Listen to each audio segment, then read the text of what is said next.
Olá, tudo bem?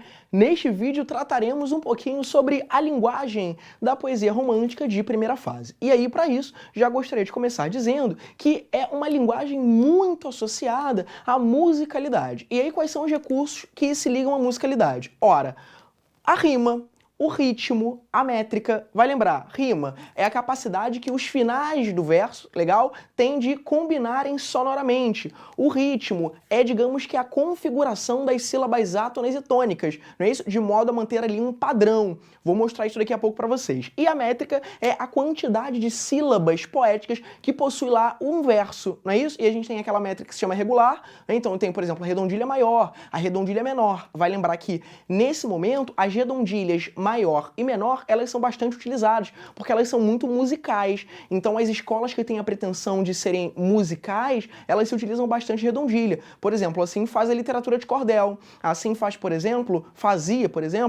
o trovadorismo. Vocês lembram das cantigas? Cantiga de amigo, cantiga de amor, cantiga de escárnio, cantiga de maldizer. Como eram poesias feitas, né, para cantar, para serem cantadas, é quase sempre ali feito por meio do uso de redondilhas. Aqui, assim também é na poesia romântica de primeira fase. É uma linguagem que vai adotar termos indígenas e essa sonoridade desses versos quase sempre tentam, digamos que, reproduzir os tambores guerreiros dos próprios indígenas. De um modo geral, é uma linguagem que tem a pretensão de ser simples, certo? Embora muitas vezes esbarre ali em alguns termos indígenas que possa te dificultar. Claro que eu estou falando de uma linguagem lá do início do século XIX, que já não tem mais nada a ver, não é isso? Com o que a gente pensa de simplicidade, né, de uma linguagem aqui já do século XXI. Então, ainda que muito do que haja ali você vai entender, outro tanto você vai sentir alguma espécie de dificuldade. É mais do que normal. Eu também muitas vezes eu sinto, sobretudo no que diz respeito a esses termos indígenas, legal? E aí, nesse sentido, um vocabulário, um glossário é importante. Para a gente pensar nessa musicalidade, nessa cadência, eu separei um trechinho de um poema pra gente que já está aparecendo aí muito bem aqui na sua tela, que diz o seguinte: meu canto de morte, guerreiros, ouvi. Sou filho das selvas, nas selvas cresci.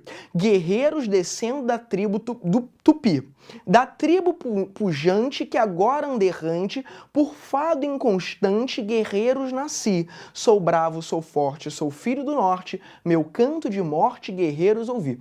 Percebam que visualmente, a própria extensão de cada um dos versos já demonstra que, muito provavelmente, esses versos contenham, né, o mesmo número de sílabas métricas. E quando você faz a leitura, você percebe que tem uma cadência ali, de modo a haver uma espécie de ritmo. Então, sou bravo, sou forte, sou filho do norte, meu canto de morte, guerreiros ouvi. Isso tem uma espécie aí de, não é isso? De ritmo, de cadência, de melodia. Para comprovar, queria que você voltasse aqui agora comigo no quadro, que eu separei justamente um trechinho desse poema que a gente acabou de ler, para que nós metrificássemos e percebêssemos se há de fato ritmo nele. Então vamos lá, vai lembrar que a separação de sílaba poética, ela é diferente da separação, opa, quase que não sai, né? Da separação de sílaba métrica. Eu separo metricamente, legal? Assim como eu falo, muito bem? Então aqui, ó, vamos pensar. Sou, tudo bem?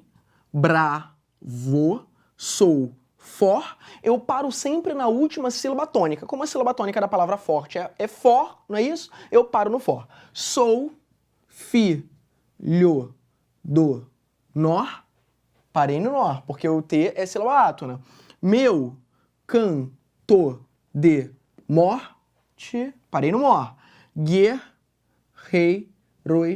ouvi. Vou parar no vi, porque ouvir em ouvir é a sílaba tônica, tudo bem? Então vamos pensar aqui agora quais são as sílabas átonas e tônicas, não é isso? Dos versos. Vai lembrar que aquelas que eu, digamos que enuncio com mais força são as tônicas. Aqui eu enuncio com menos força são as átonas. Então, sou bravo, sou forte, ou seja, sou bravo, sou for. Parece que bra e for são as sílabas tônicas. E o sou, o vou e o sou, mais uma vez, são as sílabas átonas. Vamos ver se esse padrão de fraca, forte, fraca, fraca, forte se mantém. Então vamos lá. Sou filho do nor, mais uma vez. Então parece que as fortes são fi e nor. Opa, saiu aqui a mais. E nor. E sou, não é isso?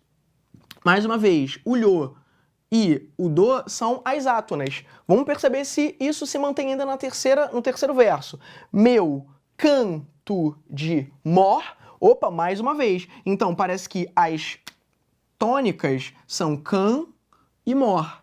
E meu, to e de são as sílabas átonas, legal? E vamos ver se finalmente isso se verifica no último verso. Então, guerreiros ouvi.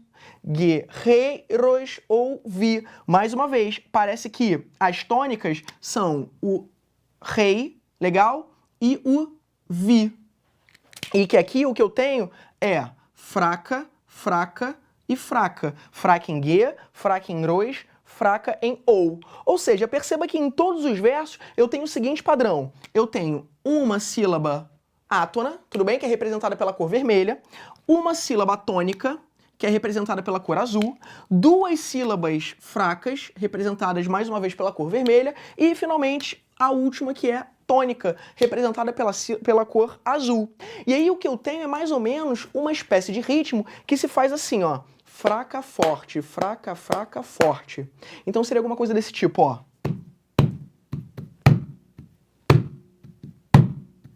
Isso que lembraria, digamos que uma espécie de tambor guerreiro. Justamente essa característica que eu pus aqui no nosso segundo tópico. Ou seja, perceba que não à toa, quando você lê esse poema, você tem uma espécie, né, de sensação de que você está quase cantando uma música, porque tudo isso aqui foi pensado, seja a metrificação, seja o ritmo, seja a rima. Tudo bem? Esse daqui foi um pouquinho da linguagem da primeira geração romântica, da poesia da primeira geração romântica. Um abraço, até a próxima.